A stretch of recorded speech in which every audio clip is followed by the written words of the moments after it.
What's up? What's going on? Hide and read. Hit the bell. Stay subscribed. Comment something below. Let me know you're here. Do you guys hate the bell? If you hate the bell, we could vote the bell off. I like it. It sounds good in here, but maybe on the video it's not so hot if you're wearing headphones or something. But yeah, just haven't had a lot of video energy lately. It definitely, it wasn't because I had a bunch of acne and I'm vain. 30-year-old men, I'm older than 30, but men in their 30s don't get acne.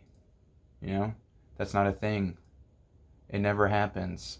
And they're certainly mature enough not to be vain about such things. So, wanted to make maybe a bit of a video series. I was thinking, what can we do?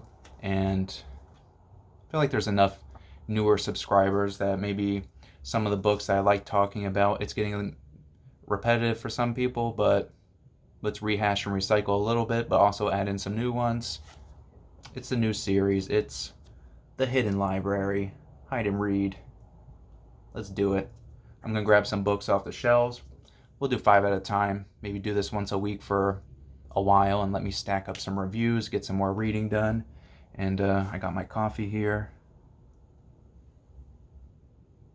New Bern, North Carolina. Has anybody been there? I have not, but I have the mug. I got the mug. All right, let me grab something. We'll start with 2. 1, 2.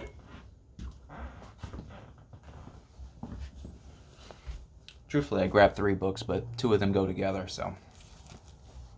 First, this is my first foray into Louis Lamour, Kilo. Yeah. Which, not my favorite Louis Lamour book, but probably the best example of a cattle drive Western I've read. It's very typical in that sense. But it was good enough that I knew instantly as soon as I finished that I was going to read a lot more Louis Lamour books, and I have since then. That's my little Louis Lamour shelf up there. I got these leather bounds. As I get more of the leather bound ones, I give away my paperbacks. So yeah, hopefully it'll all be a nice little gold leaf set one day. We'll get there. But yeah, Dan Kilo, he is one of 2 or 3 brothers. It's been a while since I read it, and yeah, he's like the good, trustworthy son, and there's also like another hand there. And if you've ever read a cattle drive Western, you can just imagine that one of these guys involved in the cattle drive has ulterior motives. He's going to try to steal the cattle and drive them across some kind of border that exists at the time and sell them off.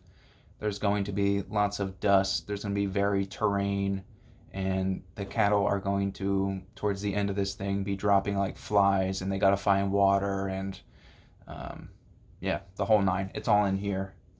Dan Kilo is Kilo. Yeah, Louis Lamour. There's the guy. Not the best, far from the worst. Enjoyed it enough to keep reading the author. One of my favorite authors now, I would say. All right, second set of books. I felt like showing this because this is a subject that's very difficult to find information on. At least it's very difficult to find reliable information on. You can get lots of, like if you asked 20 different people about this subject, you'll get like, I don't know, 17, maybe 15 if I'm being generous, different takes. But this is a good kind of honest scratching the surface in like a secular view. History of the Sikhs, 2nd edition, Kushwant Singh. If you're wondering what are Sikhs, it's a religion from northwest India, Punjab, even historically what we call now Pakistan. We won't open that can of worms. But if you've seen these guys in like kind of more city areas, they'll be wearing turbans. Most of the time that's not a Muslim guy, that's a Sikh. Or if you want to be cool with them, you can call them Sikh, and they'll know you're in on the all the cool information. And yeah, what is a Sikh? What is Sikh? The word literally means student. They're students of a guru. What is a guru? A guru is a teacher, and historically, the first teacher of this religious group was a poet, and the poetry was behind music. And even before Sikhs or Sikhism, the religion of Sikhs, was around, gurus existed in multiple forms. And so that word is like a teacher of music, basically. And so yeah, much like how Christians follow Jesus, Sikhs follow the guru. There's a lot. Yeah, it's a lot. But if you wanted to learn about it, that's a great way to do it. It comes in 2 editions. I was so impressed by this, I gave out my first copy, and then somebody bought me a second one. I haven't read it a second time, so my second book in the 2-book series is still in the plastic. And the second book covers more of like the Sikh Empire up to like after the disappearance of the 10th guru, to I guess 1984. I don't know if it goes much past that, or at least maybe it goes to current day. But yeah, mostly a lot of this book here, even though it covers a lot of Sikh Empire, which is really cool if you like military histories. Yeah, a lot of it's dealing with 1984. And no, not the book by George Orwell. In 1984, the government of India, seemingly backed by the English, they decided to basically lay siege to the main temple of the religion called Amritsar, the Golden Temple in Amritsar. And lots of people died. There's 2 sides to every story. It's very complicated. But beyond the tragedy of something like that happening, even, I think, in my opinion, even worse, what happened is there is a genocide of this ethnic group, like a cleansing basically, that took place all over India. There's accounts of people gathering these people up, putting tires over them, like encasing them in tires and catching the tires on fire, mass grape, just all types of terrible things. And before that, they were being persecuted by just local police forces. It's a big mess. And yeah, there's a lot more nuance, and it's a lot more complicated than anything in America that we've had to deal with. Like, it makes our problems look kind of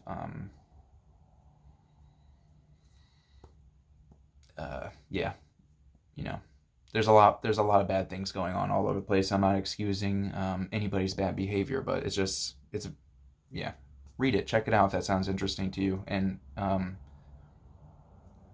yeah, as much as I've read, as much as I've seen, heard, and experienced from people that were even there at the time, it's still it's something, you see, I'm kind of struggling to talk about it because it's something you kind of have to tread lightly with. There's a lot of 1984 was not that long ago. All right, let's do something a little lighter.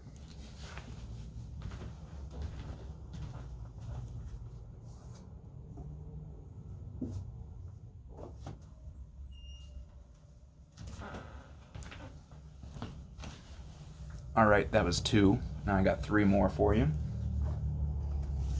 Start with the lightest one. I'm trying to have fun on here. So, a couple years back, I visited probably one of my favorite cities right now. I haven't been to too many like metropolitan areas, but I definitely prefer more historical cities.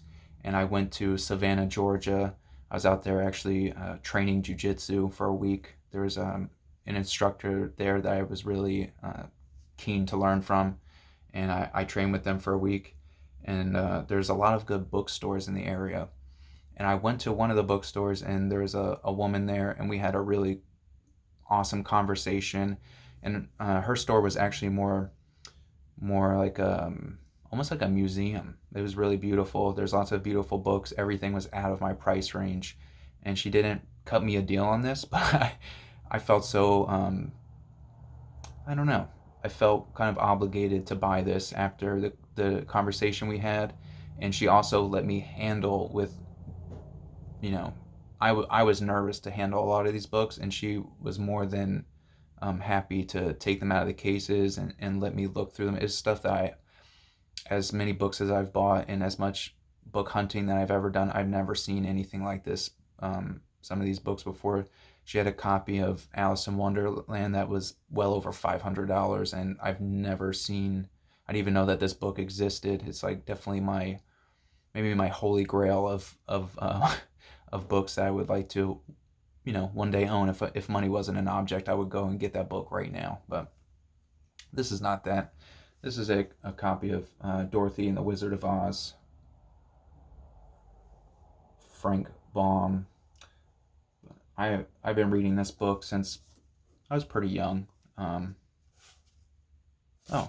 here's the store if you're ever in the area. Books on the Bay. Her name's not on here, but she was really cool.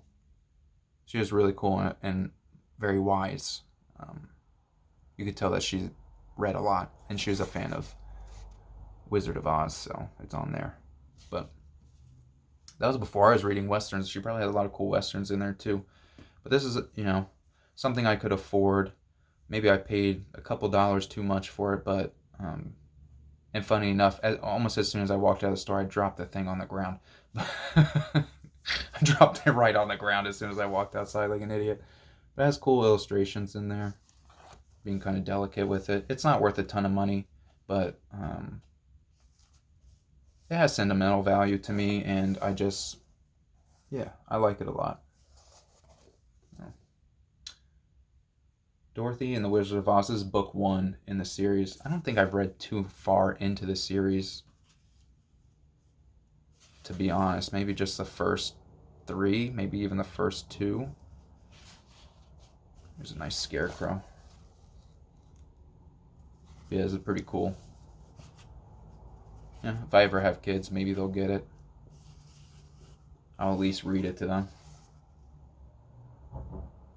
Yeah, I'm a big fan of Wizard of Oz. Right now I'm reading, this is only tangentially connected, but I'm reading Gone with the Wind. And correct me if I'm wrong, but somebody mentioned to me that the movie Gone with the Wind and Dorothy and the Wizard of Oz, those movies came out the same year.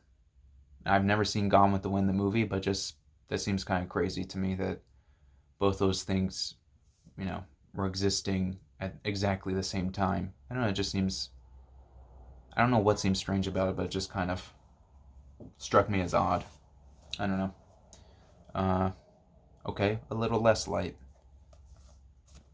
Clockwork Orange, Anthony Burgess, and I just really love this book. I also like the movie. I know people don't like the movie that like the book or something like that. There's also 2 different endings, and it's interesting because the 2 different endings drastically change the book. So I think the ending that you're looking for, that's a problem. You don't really want to get a very old copy of this book, not the American edition, because the American edition, according to the author, has the wrong ending in it. So I don't know. I don't really feel one way or the other about the ending. I think about it because it really does change the story. But yeah, one has more of like a redemption, and the other one is kind of more like finality to it, I guess. but it's kind of pessimistic. But yeah, Clockwork Orange. Even outside of the book, I think like this story is bigger than the book itself. This is definitely one that if you're an audiobook fan, there's lots of really cool audiobook versions because they use their own language in here called Nazdat. And it's like kind of a blend of like Russian slang, basically, and that these futuristic street punks are using. And it's hyper violent. There's lots of disturbing things going on, and the characters are not terribly likable, but you can't help but be kind of I don't know, kind of find them. I don't think endearing is even the right word, but yeah, you definitely don't root for them, but there's something about them that you could at least relate to. All right, here's the final book for our series. Where's my card? I threw it somewhere. The Hidden Library. This one is The Teachings of Don Juan, Carlos Castaneda. Now, this book presents itself as nonfiction. It's absolutely not nonfiction. Sure, there's things in here that are nonfiction, but the story is obviously fiction. Tells a story of Carlos Castaneda, who's a real guy, and he is like an anthropology student. He's kind of like a folk like journalist for South and Central American, or we could even just say kind of Native American spirituality. Like he went and learned a lot of kind of the ceremonies and like the ritual drug use and just like different kinds of shamanism that were still being practiced in the Americas. And yeah, the stories mostly focus in Mexico. It's hard to say what tribe this was because he says it's one thing and it's kind of clear, like it's clearly not what he's saying it is. The guy, the shaman that he finds, if there ever was a shaman, is not Don Juan. Like that wasn't his name. But yeah, I think it's mostly fictitious. Maybe there are some true parts to it, but I think he probably just had a good grip of the subject material and kind of ran wild with it and told his own kind of visionary tale. Yeah. Don Juan is the shaman instructor. He's a Yaquai, allegedly sorcerer, and through various plant medicines, he teaches Carlos Castaneda a lot of this culture where you take up a like these different spiritual allies that are inside of the plants, and they're not all nice. It's not like this kind of hippie psychedelic drug culture that we have today where all these plants are your friend. It's not like that at all. These are like strong entities that are kind of, they just don't care about people. Like they exist just as kind of like a archetype of power, basically, and the sorcerer's job is to take the power and bring it back to this reality. And yeah, can you tell I really like this book, even though it's lies. I'm really fond of it.